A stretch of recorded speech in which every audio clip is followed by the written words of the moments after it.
So the invitation is open to fix this.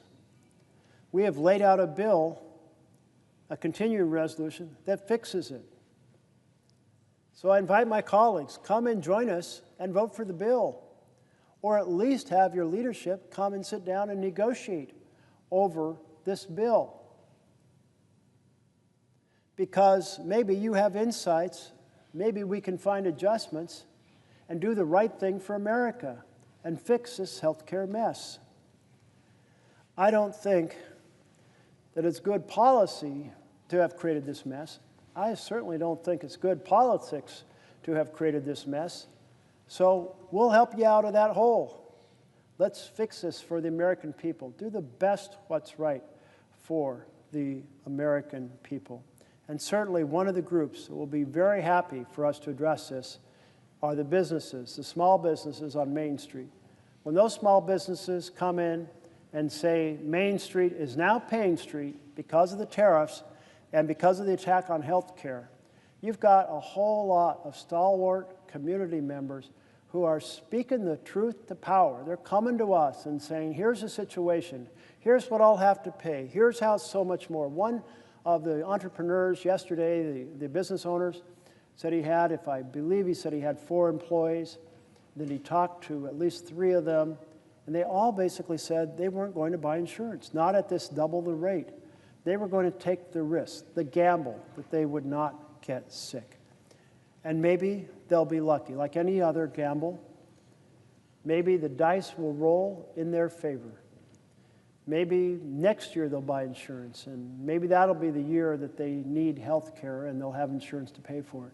But we know that when there's a whole group of folks who don't have insurance, a bunch of them are going to get sick. And then they're going to be really sick by the time they go to the doctor. And then they're going to be treated in the place of the most expensive care. And then they're not going to be able to pay the bills, so the revenues will suffer. And there we are, back in this situation where the clinics and hospitals are cutting their programs, affecting the availability of good health care everywhere in the community. Well, I think those are the bulk of the points that my colleague asked questions about from Minnesota. So I'm going to return now to reading this urgent message from recent Department of Justice alumni decrying the attacks on the Justice Department. And since it's been a while since I actually was in the middle of reading this letter, I think I'll start from the top again in order to make it coherent.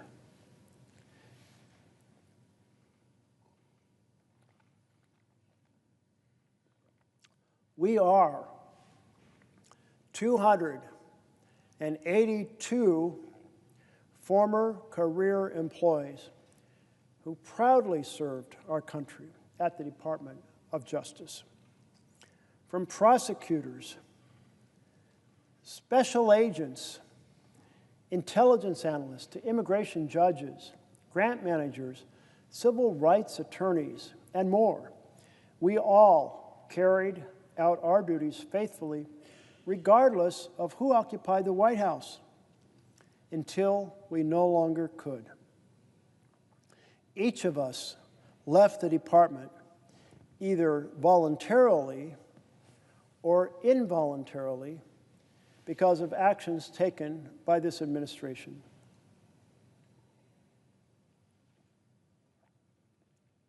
Our fidelity to the Constitution and our dedication to our country did not end when our jobs did.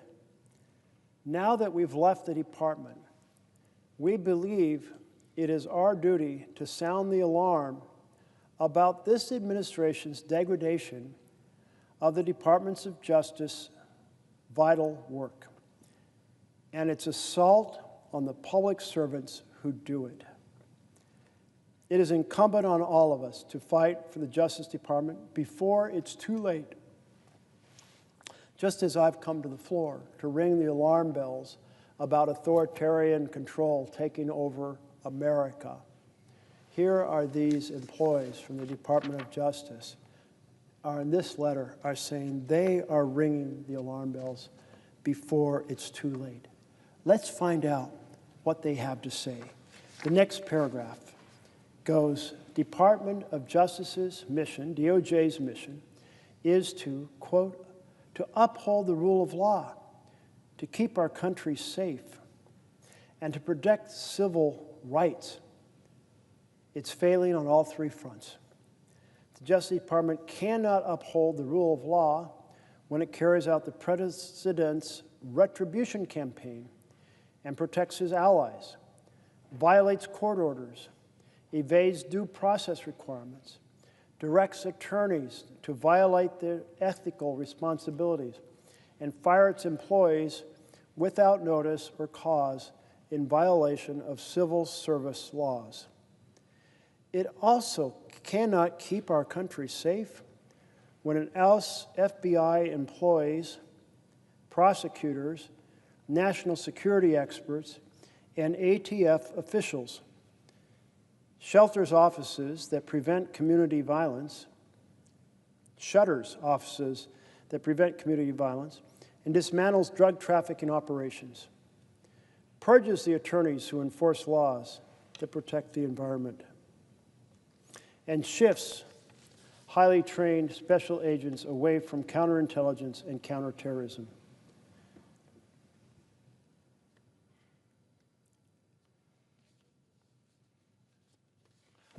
Oh, I see, thank you for the note, I see that my colleague from New Jersey is on the floor, and I would welcome a question if he has one. I appreciate it, and appreciate my colleague pausing for a question. And I just want to first say, as I present my question to him, how grateful I am for his stamina and for his strength, but more even importantly for his insightful truths that he has been telling now for well over 14 hours. And in many ways, we see a tradition in this body of being a deliberative body, but it seems now more and more that deliberation is giving way to what the founders never imagined, which is simply conceding to anything that the President of the United States wants. We were born to check and balance the presidency. We are the Article I branch of government. And as my colleague here rings the alarm bell, it is clear to me that the alarm bell he's ringing is not a partisan alarm bell. It's not left or right, it's right or wrong. It's about asserting the Article I branch of the Constitution's strength, its purpose, its constitutional intent. And that is to provide oversight. That is to provide advice and consent. That is to provide the check and balance that we need. And for hours now, what I have been seeing is my colleague, Jeff Merkley, has time and time again been laying plain facts that would not play no matter what party a person is from. A president who is encroaching again and again and again on the constitutional prerogatives of the Article I branch of government. And the result of this is that people are hurting. And I really want to get my colleagues' response to this.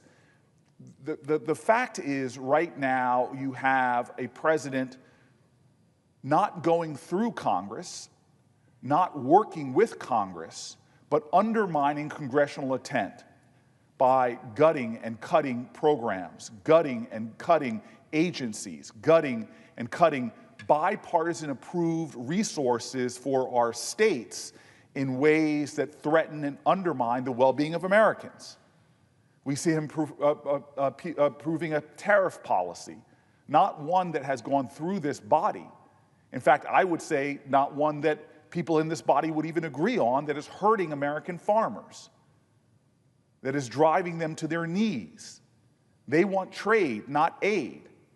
And as a result of that tariff policy, it's not only hurting the bedrock people who put food on the table for Americans and people throughout this world, but it's hurting consumers by driving up grocery prices. What my colleague continues to point out is how these violations of our constitutional norms and traditions, the insult and injury done to our Constitution, has a real-life impact on the lives of Americans, making us poorer, making us sicker in our lack of access to health care. That we are seeing a time now that if we do not ring the alarm bells, more and more Americans will be hurt by a president who is acting more like an authoritarian leader than a democratically elected executive in the Article II branch. And this is not a left or right moment. It is a right or wrong moment. This is a moral moment in America. And I love what Martin Luther King said. He said, the problem today is not the vitriolic words and violent actions of the bad people, it's the appalling silence and inaction of the good people. And so this is a time that my colleague, through doing this extraordinary step here for more than 14 hours, all through the night, standing up and saying, look, democracy has never been a spectator sport. If you love this country, if you love in a deep devotion the ideals of patriotism more than a party, now is the time for all good people to stand up and call it out. And so I want to know from my colleague, this, with the urgency that we have in this moment, with Americans seeing their energy costs go up, with Americans seeing their grocery costs going up, with Americans now seeing the reality of their health care costs going up thousands and thousands of dollars, with marginalized people, with folks who are struggling to provide for their children, for children with disabilities struggling to get the resources they need, with parents not knowing how they're going to meet the rent and pay for medical expenses, how they're going to be able to pay for the basic needs of their families. This is a time that if you believe in the cherished principles of our nation, from patriotism, devotion to our national ideals, if you believe in the ideals of our nation, love thy neighbor, if you believe that we are one nation under God, this must be the time where more people stand up and speak out, because the only thing necessary for the triumph of tyranny is for a free people to remain silent. And so I ask my colleague right now, because there are people saying, what does it matter that a senator is standing up? I ask my colleague right now to maybe say directly to the American people why you are taking this courageous stand tonight, what you hope they will take away, because it's not about you or me, it's not about the 100 people here. We have seen this president back down before when the American people, in a chorus of conviction, stand up and say no, no more. As Frederick Douglass says, the limits of tyranny are prescribed by the people who face the oppression. I ask my colleague, what is the message that you are trying to send with this courageous stand, with this incredible endurance, with this strong speech you are giving today? To my colleague from New Jersey, the message, most important, is that the tyranny has already arrived. It is not down the street. It is not around the corner. It will not be encountered on the path tomorrow. It is here at this very moment. And that tyranny comes in two forms, so important to our country. The first is the attack on freedom. Freedom is secured by due process. So when an authoritarian president runs over due process, he threatens freedom for all of us. When an authoritarian president says, I will dictate through research grant control what universities teach, he's stealing the academic freedom of our independent universities and really gutting the vision that people go to universities to explore ideas and to learn, not to receive propaganda written by a government. If you want that version of the world, that's not freedom. That's found in tyrannical governments. That's found in China, not here at our universities in the United States of America. When he proceeds to say we are going to control law firms by suing them and taking away their security clearances and extorting them to put $1 billion of free law into causes the president wants, that is a form of tyranny against the free enterprise of law firms to have the clients they want and serve the people they want. I read an article sometime in the middle of the night that was about the profound impact on nonprofits that are out of favor with the president, and therefore they're not getting the legal help that they had in the past, and how that affects their largely impoverished clients. So there's damage that ripples through the universe from these attacks on freedom. And now is the moment where we have seen the fundamental separation of powers disappear. No, I thought of these robust branches of government, the executive, the Congress, the judiciary, each valiantly defending their role in order to preserve the checks and balances of this beautiful document we call our We the People Constitution. But what happens if the Congress is controlled by a party that says, our goal is to do what the president tells us? Suddenly that check and balance, the president, is gone. What if the court, the Supreme Court, says we want to, regardless of what's written in the Constitution, hand more power to the president? And they say, you know what, we'll make the president above the law, which they did in a law case last year. And suddenly you have the three elements that create tyranny in place of freedom, or authoritarianism in place of a republic. And those are a rubber-stamped Congress, a deferential court, and an aggressive authoritarian personality with a good plan. And he came in with a good plan called Project 2025. And the chief engineer on that Trumpian tyranny train is Russell Vought at OMB. So every essential element of the authoritarian takeover of the United States is here right now. Now, you mentioned a reverberation about how the president's policies are making people sicker and poorer. And here is the connection. When you have an authoritarian government, it basically operates to the power of the billionaires. And so we saw it at the inauguration. We saw the billionaires standing behind the president. We saw Elon Musk standing behind the president. We saw Jeff Bezos standing behind the president. We saw Mark Zuckerberg standing behind the president. And when you do that, you're okay pursuing legislation that hurts families while helping billionaires. And that is the theme of what we have seen. Here's a picture of the billionaires lined up behind the president. We call sometimes the bill, his major policy bill, the great or the big ugly betrayal, because he campaigned on helping ordinary people. But then on Inauguration Day, there's no ordinary people behind him. There's no champions for health care, no champions for housing, no champions for education, no champions for good-paying jobs and investment in infrastructure. No, those who have already at the very top of the money pyramid in the United States of America are there. So now you have the main bill, and the main bill, what does it do? Well, it savages health care to pay for tax breaks for billionaires. It savages child nutrition to pay for tax breaks for billionaires. So the authoritarian takeover of our government is also linked to this assault on the families.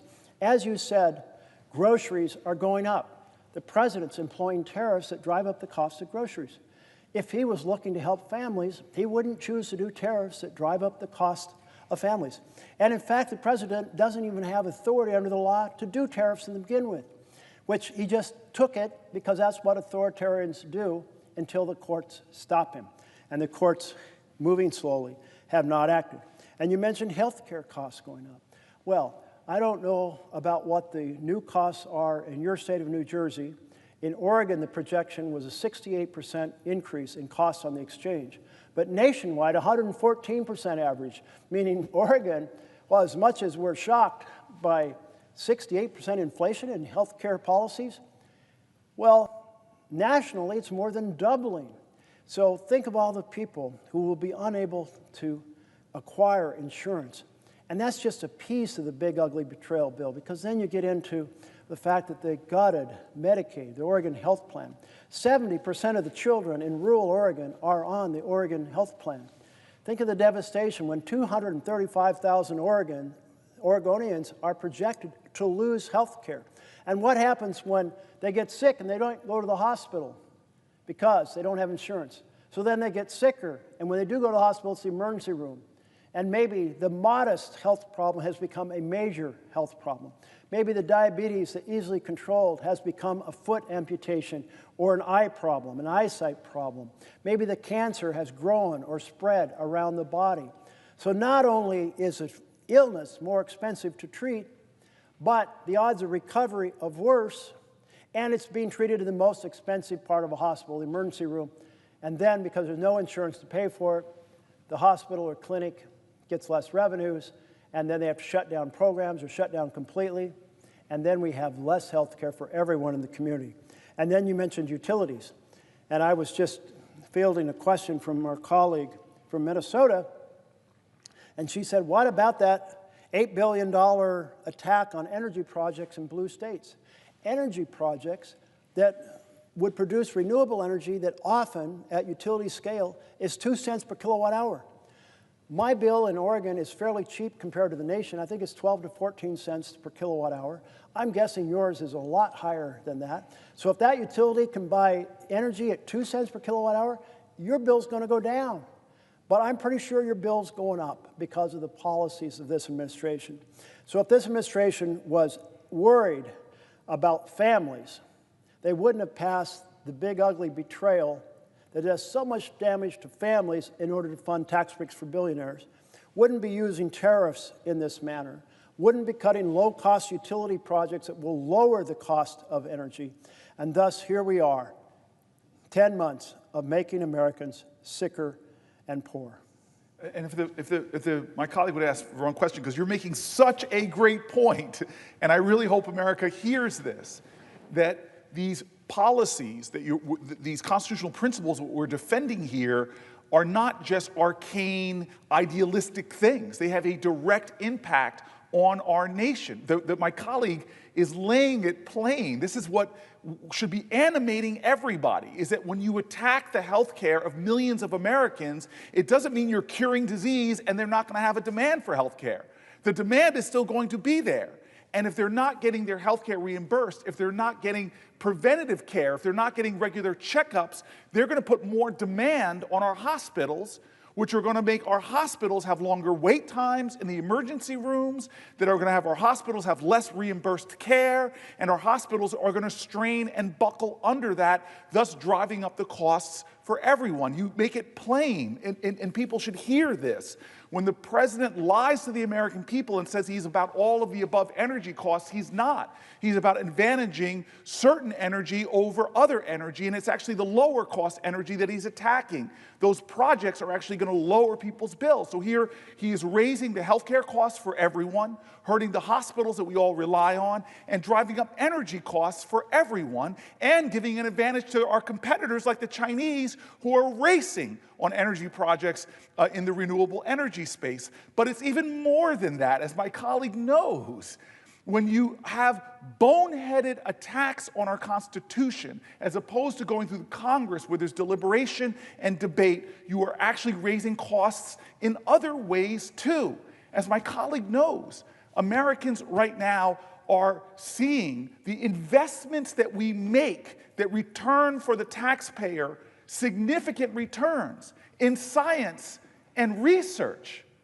We are a nation that has exploded industries that the rest of the world is trying to catch up to us. We are the nation that invented so many great things by funding research, basic research and technology. And so attacks on universities, where they are now reporting less postdoc programs, less PhD programs, less research going on in America, you are ceding the pathway to human endeavor. You're closing it off. As my colleague was saying, attacks on universities, making them come and bend a knee. Those universities are saying, no, I will not bow to you, you are not my king. And then that king, wannabe king, cuts fundings to our greatest research institutions, not in America, the greatest research institutions on the planet Earth that have spawned new innovations from quantum computing to fission and fusion, to robotics, to medical sciences. When you cut off the resources to those things, you are starving the goose that has been laying the golden egg for human endeavor, for industries and more. It has a cost when a president goes rogue and does what he wants to do. It has a cost, not just to our liberty, when you make universities, when you make businesses, when you make law firms bow before you or be punished by you. It has a cost to our liberty, but it also has, as you are saying so plainly, what most Americans are saying over and over again, is it has a cost financially to American families who are right now struggling. As you have said time and time again over these last dozen-plus hours, Americans are hurting. Americans are afraid. Americans are worried that they're going to get a diagnosis from a doctor that's going to drive them to bankruptcy. Americans don't know how they can take care of a sick child and pay the rent. And this is directly being attacked by a president who is doing things that are driving up their energy costs, who are driving up their medical costs, who are driving up their grocery costs, and who's failing to make the investments that keep America ahead of the competition we are seeing in places like China. It is boneheaded. It is financially imprudent. It is hurting America as well as our constitutional framework. The genius of our founders in this great experiment that is now 250 years old, that has put us at the top of all of humanity in innovation, in human success, is now being jeopardized after 250 years by a president who is claiming authorities that the Constitution and our framers never intended to rely to be in the executive. And so God bless America. My colleague from Oregon is giving a master's class today. A master's class now for 14 plus hours, closing in on 15. A master's class in helping people understand not just constitutional principles, but how all of us are invested in this Constitution, how all of us are invested in making sure that nobody steps outside of those constitutional authorities, because when it does, we have seen what has happened when McCarthyism rose. We have seen what's happened when demagoguery trumps common sense, common cause, common purpose, and a shared devotion to that flag. And so I ask my colleague right now, we haven't even had a year of this president, and we have watched things happen where this body has not even called an oversight hearing. When our very national security was in jeopardy. When you have Americans at the highest level of our Defense Department using a commercial app with reporters on it to release classified information, we didn't hold one oversight hearing. When we took the extrajudicial step to blow up speedboats, there has been no oversight into that claimed attack on people that were allegedly smuggling drugs. We are constantly not doing our job, which is not a partisan one. It is to hold this president in check, that no one operates without accountability and without transparency, because power is corrupting. And when you let someone do what they want to do, when they want to do it, without a check or a balance, it is corrupting. And we know that because we have the most corrupt president, dollar for dollar, of any president we've ever seen, through his crypto schemes, from him exchanging his authorities for compensation that makes him a richer man. Unchecked power leads to corruption. Our founders knew it and designed this system thusly. And so I ask my colleague now, that sense of urgency of a president who has been in office nearly 10 months, If my colleagues in this body do not start standing up and doing their job, holding hearings on his tariff policy, holding hearings on his agricultural policy, holding hearings on his healthcare policies, and I say that generously because they're not policies, they're not thoughtful, they don't reflect the wisdom on both sides of the aisle, they are hurting people.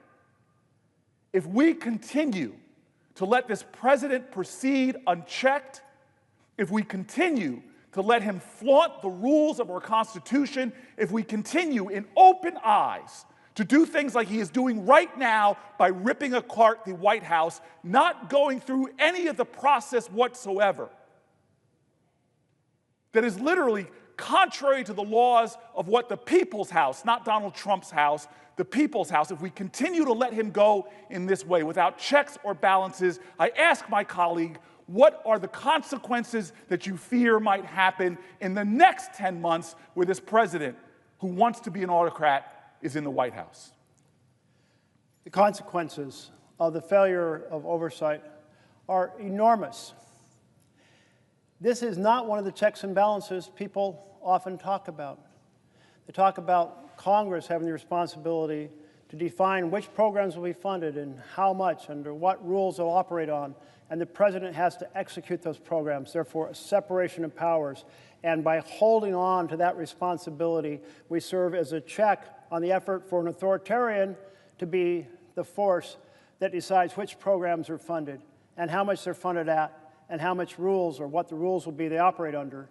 And we're seeing that transfer of power right now from the Congress to the president, because the president's deeply engaged in essentially the equivalent of a line item veto by slow-walking funds, by freezing funds, by impounding funds, by slowly getting to the end of the year, and then by filing a rescission request at the end of the year, watching them magically evaporate when the last day of the fiscal year comes, this fancy term called a pocket rescission.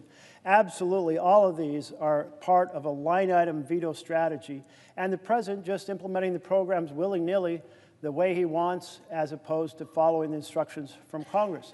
So in 9 months, we have seen not just an attack on the freedoms, we have seen not just an attack on the cost of living through utilities and through food and through health care going up and up and up, but we have also seen this fundamental collapse of oversight that you've pointed to.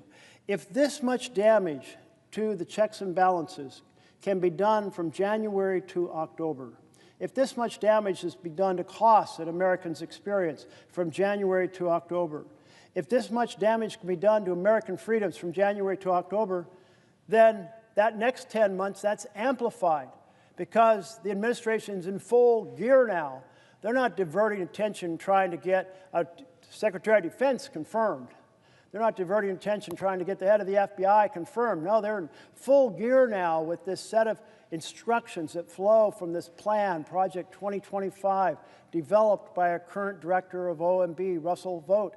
And he is one capable individual who has a belief in the supreme primacy of the executive branch, calls it a unitary executive, and that the president should make the decisions about what's funded and how it's funded. The president should make the decisions about the rules for those programs. And that means the collective knowledge of these 100 senators, bringing their diverse life experience, their diverse education, their diverse knowledge of different parts of the country. All of that diverse experience is tossed out. The diverse experience from our 400-plus members of the House of Representatives is tossed out because, no, it's the president and his team saying these programs at this amount of money under these rules, that is what the authoritarian rule is. And one way we can exercise a check on it is through oversight, is by holding those hearings to investigate in public and doing it in partnership, full partnership with our Republican colleagues. I mean, that should be a collective goal of us all together who believe in the vision of the Constitution of this check and balance. And out of that information flows action items. When you oversee and see what's going on, then you get together and say, what's going wrong? Let's fix it. But you can't get to the point of saying, let's fix it. If you've got your eyes covered up, your hands over your ears, your head in the ground, and saying, I don't want to look at the administration. I know a lot of bad shit is going on over there, but man, that's the president of my party, and if I dig into that, he's going to be very upset. And we have seen how he is personally directing criminal investigations about people who have criticized him. There is concern by some of our colleagues, rightly so, that if they be the ones to speak up and say this is wrong, they will be next on the list, the enemies list. And when you think about the fact that on that enemies list is even our own fellow senator, like this is people who he was unhappy with because they said that the 2020 election wasn't stolen. And so now he's going after them. In one case, he lifted the security clearances, not just for the person who spoke up and said the president, Trump, is wrong about the election being stolen, but they took the security clearance from all of his coworkers. So a collective punishment strategy. This idea of weaponizing the Department of Justice, this intimidation of free speech, that really does affect people in this chamber as well as outside this chamber for fear of being targeted. And indeed, one way they can be targeted is through their own folks back home. So when one of our senators said, this big, beautiful bill is a train wreck for health care, and I'm not voting for it, within hours, that colleague had been threatened with a primary and announced, you can't threaten me with the primary because I won't run for election. Everyone else looks at that and goes, that's the power that is being brought to bear to create a failure for there to be oversight, for there be people speaking up, because I know across the aisle as many people care about the vision of our Constitution and our responsibility to sustain that framework for our freedom, for our financial success, far into the future, for the generations to come. I know they care about it, but right now, they're looking, we've got a powerful executive who can bring the world down on me. And I'm hoping somehow we will have a few courageous folks to be at the front of the line and say, I'll take the hit. I'll stand up and say what everyone else is saying privately, that this is outrageous, an outrageous attack on freedom, an outrageous attack on the structure of our Constitution, an outrageous increase in the cost for ordinary families, that the vision of families lose and billionaires win is wrong for the people that I represent in my home state, regardless of it being blue or red. That the idea that health care is being slashed for tax breaks for billionaires is wrong. That nutrition programs are being cut for tax breaks for billionaires is wrong. We need our colleagues to join us in this effort so it is not partisan, it is bipartisan, and we're standing up for the core principles on which our country was founded. I thank so much my colleague from New Jersey. And I see my colleague has arrived from Illinois. I want to thank, through the chair, I want to thank the senator from Oregon for his leadership in bringing this issue before us. We have something in common. Both of our states are facing militarization from the federal level of government. Nominally in Chicago, the president argues that the city is unsafe. I watched this last Saturday as 100,000 people gathered for the No Kings rally and parade, a peaceful, nonviolent gathering of Americans expressing their constitutional feelings and right to express themselves in this republic.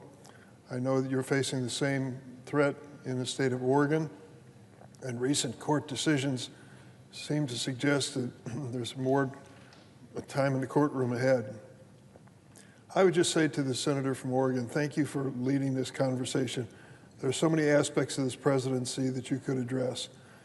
And I'd like you to address, if you will, this militarization issue. We have carefully crafted in our existing laws prohibition against the use of military force for law enforcement.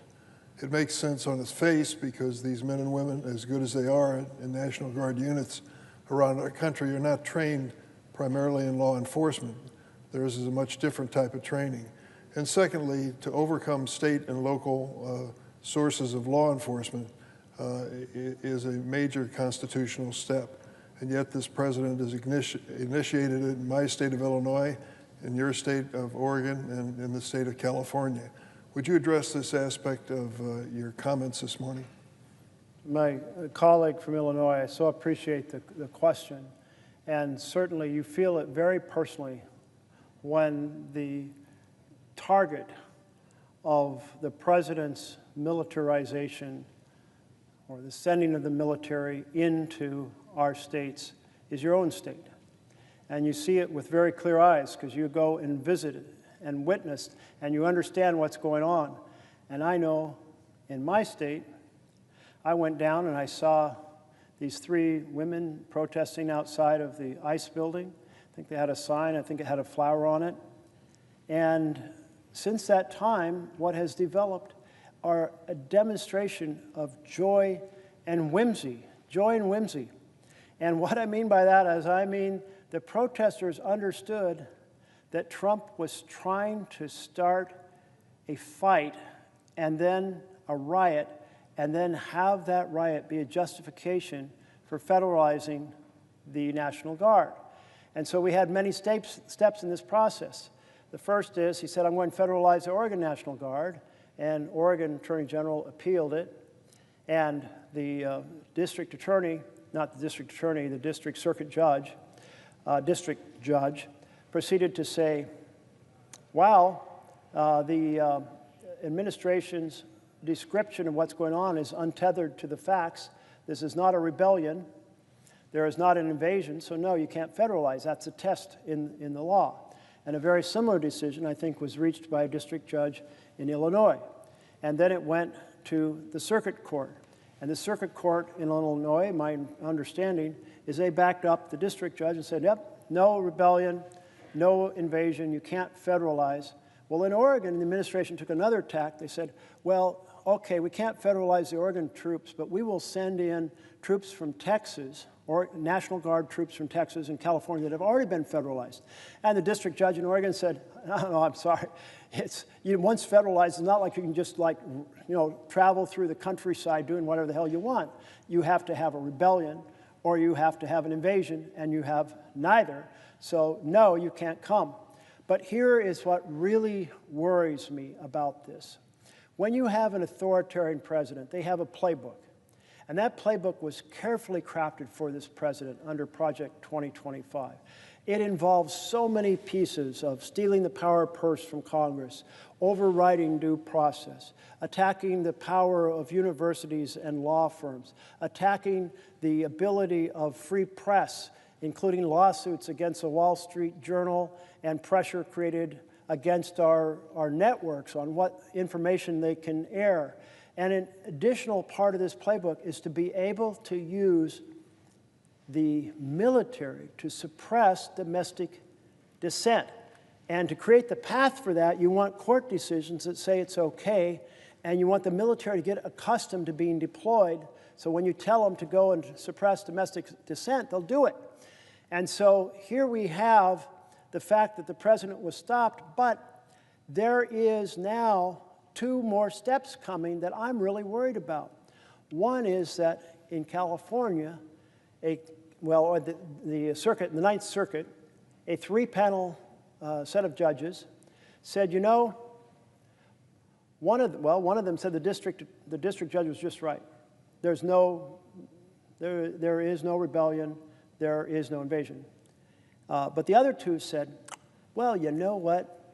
Even though the district judge used the definition of rebellion that was considered at the time, basically that there has to be a sizable group that is well organized, that is weaponized, seeking to overturn the government. And we think maybe you should apply a looser definition of rebellion. And then, instead of looking at the facts on the ground at the time that the president wanted to federalize the troops, look back a few months when there were a few more arrests, and maybe that's a justification to say there's something like rebellion. But most importantly, you should give high deference to the president. And this is what terrifies me, because I'm afraid that the Supreme Court may issue a decision even soon on a shadow docket on the Seventh Circuit decision, and they'll say, yeah, it's a rebellion if the president says so. And that is insane. That opens the door to using the military anywhere the president wants, anytime, against our citizens, violating the fears of our founders who didn't want a standing army to begin with because they felt that it threatened freedom, because they knew executives, chief executives, are tempted to use standing armies against their own people. That's what kings do, and that's what authoritarians do. So they were terrified of having those standing armies. And then we had the whole concept developed after the military was used in Reconstruction, that's enough. Military needs to defend the nation, not be used. So we have the Posse Comitatus Law, and the Posse Comitatus Law says you can't use the military for domestic action, but there's an exception to it, the Insurgency Act, or Insurgency Act. And who knows what's going to happen with the interpretation of that act. So I really appreciate your bill that says the military cannot be used for law enforcement, because right now the courts could give the green light to the president to use troops and federalized National Guard in exactly that fashion. And we need to close that avenue down and do it fast, because we got an authoritarian president bent on being able to use military against the people of the United States. If the senator from Oregon would yield for another question. You recall, as I do, how many times candidate Trump and even President Trump spoke before rallies supporting his cause and railed about the murderers, terrorists, rapists, criminally insane, and sexual predators who were coming across the border and threatening us. And his argument was that it was that fear of criminal activity by them that warranted his federal intervention in many states, including our own. I just wanted to give one example that is timely and tells the story. First, let me say that fewer than 30% of the people who are being detained by ICE, fewer than 30%, have any criminal conviction whatsoever. These people may be here out of status. For example, they came in on a student visa and stayed when they should have left, or came in here in a tourist visa and stayed when they should have left. But to brand these people that are being detained now in the streets of Chicago, for example, as criminals, violent criminals, as the president described them, is totally unfair. I tell the story of a church that I visited just a few days ago in Chicago, Christ Lutheran Church on Wilson Avenue in the Albany Park section, which is a largely Hispanic section of the city of Chicago. The pastor of that church, Tom Terrell, told me that after his service a few days before, it ended at noon, and as his parishioners were leaving to walk home in the neighborhood, as they do every Sunday, ICE arrived in an unmarked truck and stopped this gathering of his parishioners and started questioning them and asking them for identification and papers. This is becoming common in Chicago. When others noticed it, they came to their front porches and out their front doors and started blowing whistles to let people know that ICE was in the neighborhood conducting this.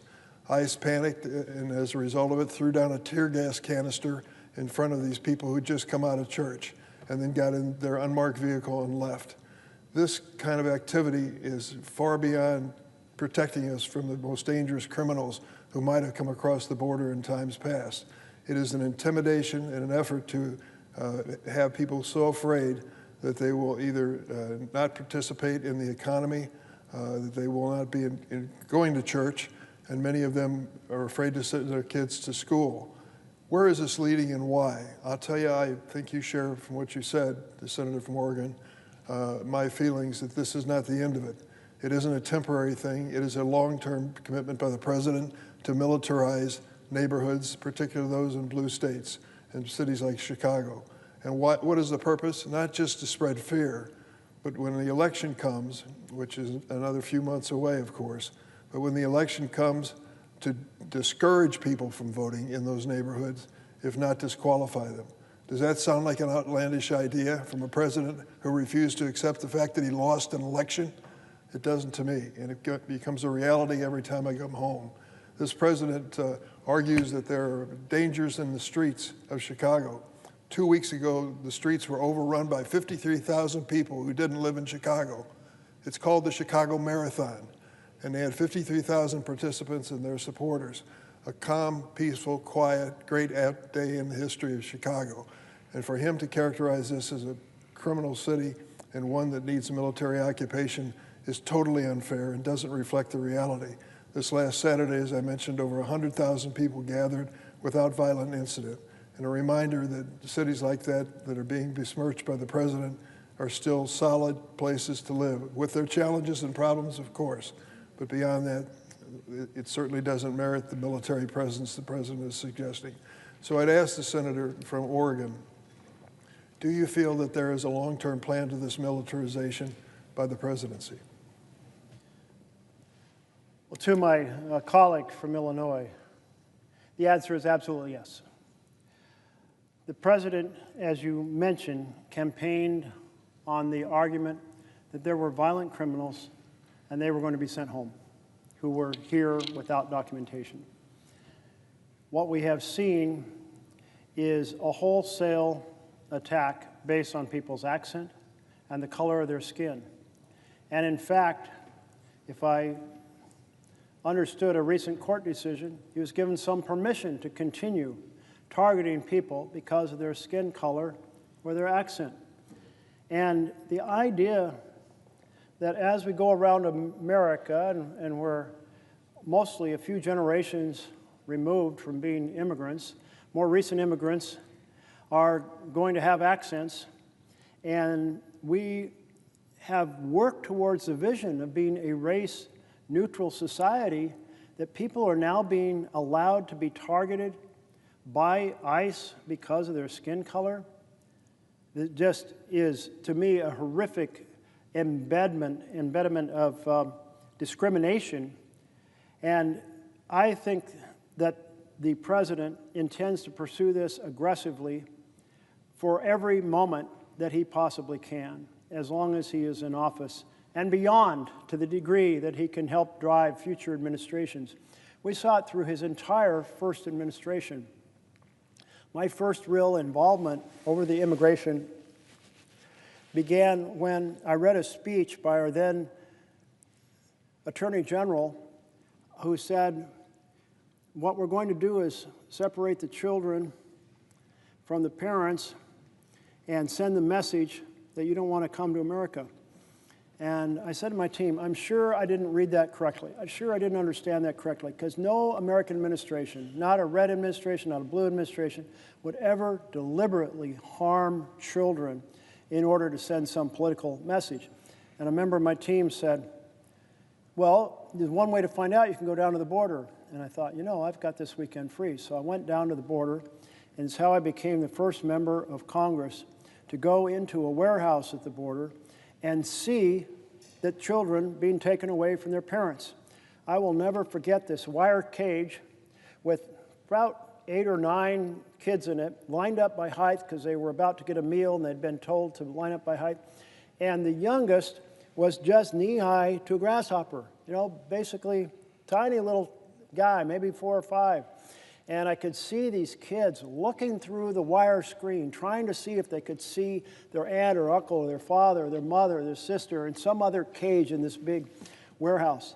And I walked outside and talked to the press about it and was just stunned. And I think the nation was stunned. And the president formally reversed that policy a bit of time later. But he never reversed the drive to attack people based on their skin color. Who do we see he wants to allow a free pass into the United States? Basically, a wealthy white population from South Africa. And they're some of the most privileged population in the world. But the president says those are the folks. And remember his comments from his first term, where he said he really wanted people from those kind of Scandinavian-style companies. So I do feel that he wants to pursue this aggressively throughout his administration, and we are going to see a lot more terrorized neighborhoods. I thank the senator from Oregon. Thank you.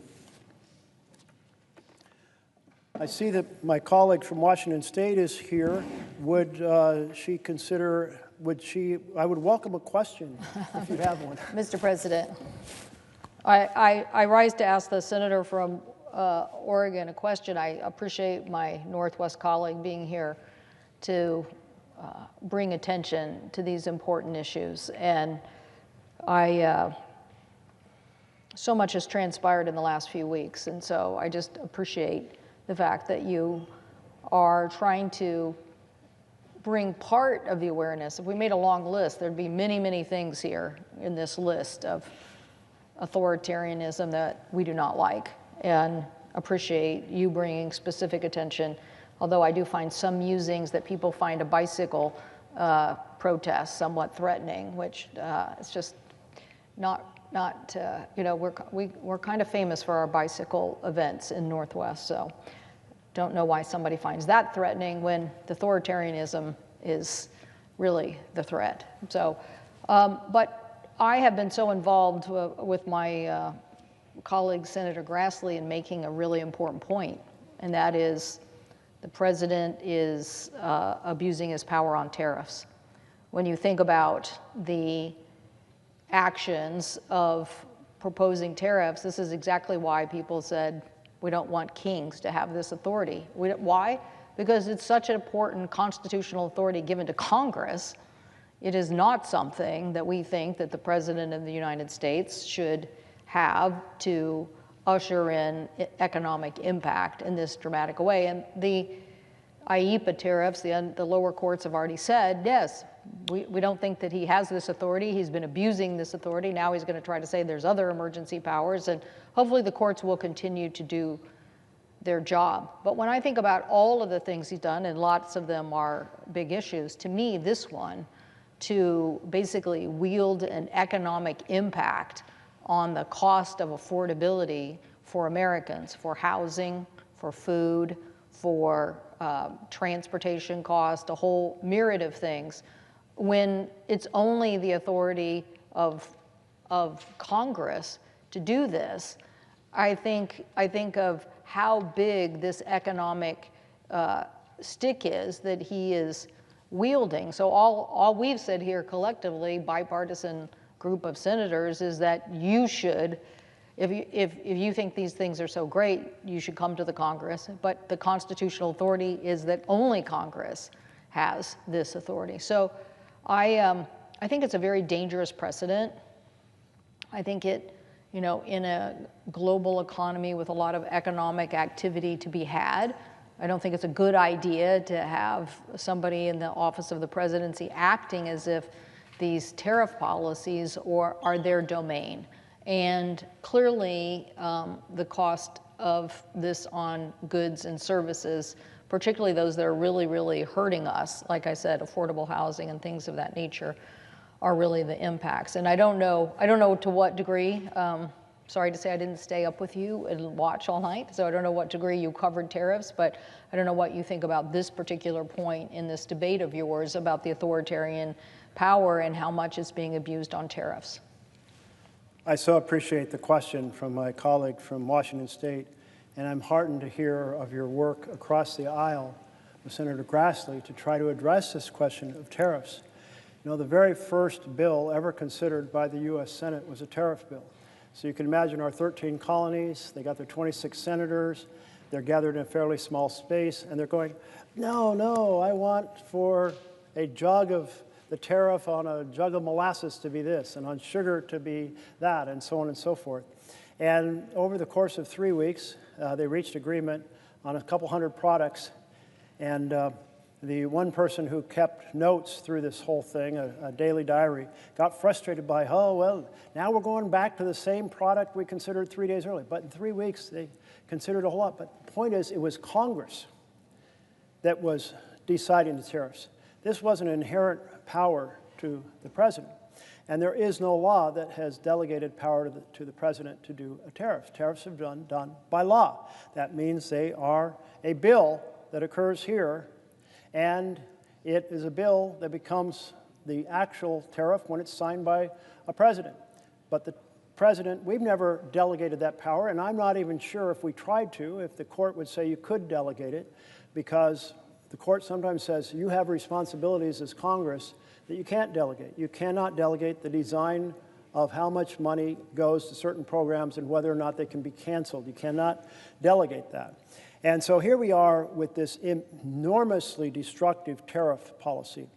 Now, count me in if there is a slight tariff on goods from very low wage, low environmental, low labor standards countries. Count me in to encourage a little more of the factories to be in the U.S. But for people to make investment decisions, put those factories in the U.S., you have to have a stable tariff regime. You can't have the tariffs up one side and down the next. And so no companies are making decisions about building factories right now. They may say, well, for a few months, because there's this big whopping tariff on Vietnam, maybe we should build a factory here, but wait, that tariff may change. And oh, it did change on Vietnam. And think about the chaos that comes in our foreign policy, because here's Vietnam, a country that we are trying to induce to be a significant manufacturing partner with us rather than products coming from China, and to be a force in the region to counterbalance China to somewhat, and we treat them in an arbitrary and capricious way. Well, there goes years and years and years, decades really, of rebuilding a relationship with them. Or Brazil, the president just says, I don't like the fact that their strong-arm former president is being put in prison for trying to overthrow their democracy. I mean, really? Okay, but you're going to put a tariff on them and 50% tariff? Or last week it was going to be 100% tariff on China after China said they were going to control their strategic minerals. It's chaos. And what I heard from small businesses yesterday, they said we've got two problems that are making Main Street into Pain Street. And the first is the tariffs. They are affecting either the inputs for our products or how we sell our products, or just the uncertainty that is causing people to buy less. And all of that's a problem. And they said the second problem is most of us buy our insurance on the exchange, and because of the not so beautiful, what I like to call the big ugly betrayal of a bill, the average cost of that's going to double across America. And this one owner said, I think I understood him to say he had 4 employees and that he'd talked to 3 of them. They had each said, I'm not going to buy insurance. I looked it up on the exchange, the price has doubled or done something like that. I'm not doing it. I'm going to take the risk. And we know where that leads. That leads to people not going to the doctor when they need to go. It leads to small problems being big problems. It begins to big problems being treated in the emergency room, the most expensive place. So I do think the tariffs are absolutely, we need to reclaim that power here in Congress and being rationality and a theory behind it, a theory that will help make America more prosperous, but not this crazy fluctuating up and down that leaves everybody struggling to know what plant should they grow in their field, what product should they produce in their factory, should they produce more, should they warehouse them, or should they shut down? I mean, no one knows. Mr. President, if I could, the senator from Oregon, if he had time for another question on this point, you know that the Pacific Northwest is a big export economy. We have many ports. People may not know, but we probably export a significant amount of soybeans. And I don't know if the senator is aware that this is a crisis now.